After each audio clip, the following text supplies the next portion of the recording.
नमस्कार मंडळी, सर्वांना श्री स्वामी समर्थ।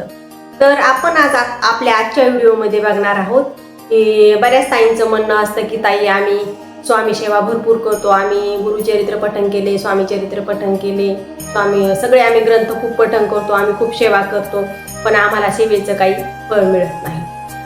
पण तसं काही नसतं। स्वामी आपल्याला योग्य वेळ आली ना आपल्या सेवेचं फळ आपल्याला नक्की देत असतात। आपली केलेली सेवा आपली कधीच वाया जात नाही, आपल्याला त्याचं फळ नक्की मिळत असतं। ते फक्त कसं आहे, वेळ आली की स्वामी आपल्याला देतात। त्याच्यामुळे ना आपण स्वामी सेवा करीत राहायला पाहिजे। मग आपल्याकडून स्वामी सेवा करताना काही चुका होतात का, ह्या गोष्टी पण आपण लक्षात घ्यायला पाहिजे। कसं करतो ना आपण स्वामी सेवा करतो, आपण ज्या सेवा आपल्याला केंद्रात सांगितलेल्या आहेत किंवा आपण समजा आपण सेवा विचारून घेतलेल्या आहेत की आम्हाला हा प्रॉब्लेम आहे, आम्हाला कोणती सेवा समजा आम्ही करायला पाहिजे, तर आपल्याला सेवा दिली जाते, तर आपण ती सेवा करतो। पण ती सेवा करताना आपल्याकडून काही कळत न कळत चुका होतात, तर त्या चुका आपण टाळायला पाहिजे। तर आपल्याकडून नेमक्या कोणत्या चुका होतात, आपण जेव्हा कोणती पण स्वामींची सेवा करत असतो ना तेव्हा आपण नित्यसेवा जरूर करायला पाहिजे। आपण आपल्या नित्यसेवेमध्ये खंड पडू द्यायला न पाहिजे। आपण जर आपली नित्यसेवेमध्ये खंड पडला ना तर आपल्याला दुसऱ्या सेवेचं फळ मिळत नाही। त्याच्यामुळे आपण डेली आपली नित्यसेवा करायला पाहिजे। आणि आपल्या देवघरामध्ये आपल्या स्वामींचा फोटो हे समजा असतो, मूर्ती असतो, तर डेली आपल्या घरच्या देवघरातील समजा आपल्या स्वामींची पूजा आपण नित्य करायला पाहिजे। जर आपल्या जवळ जर केंद्र असेल स्वामींचे तर आपण आवर्जून केंद्रात आरतीला जायला पाहिजे।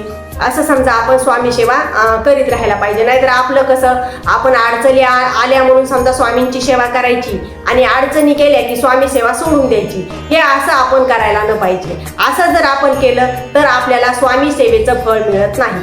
आपण स्वामी सेवेमध्ये हमेशा कोणतं बी काम करण्यासाठी तत्पर राहायला पाहिजे। आपण नवीन सेवेकरी घडवायला पाहिजे।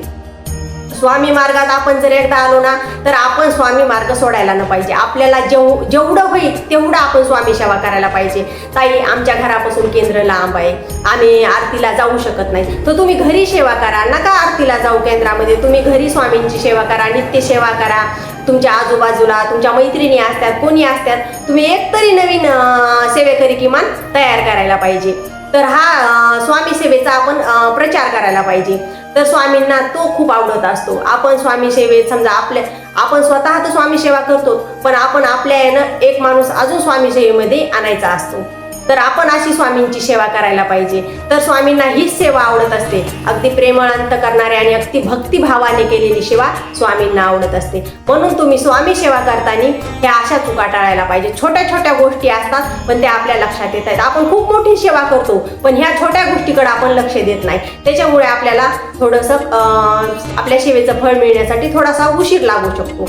पण स्वामी आपल्या भक्ताला रिकाम्या हाताने कधीच पाठवत नाहीत। आपण जर मुठभर मागितलं तर स्वामी आपल्याला ओंजळभर देतात। आणि तुम्ही सेवा करून बघा, अनुभव आल्याशिवाय राहणार नाही।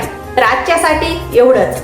तर माझे व्हिडिओ तुम्हाला बघायला आवडत असतील तर माझ्या चॅनलला लाईक आणि सबस्क्राईब करायला विसरू नका। सर्वांना श्री स्वामी समर्थ।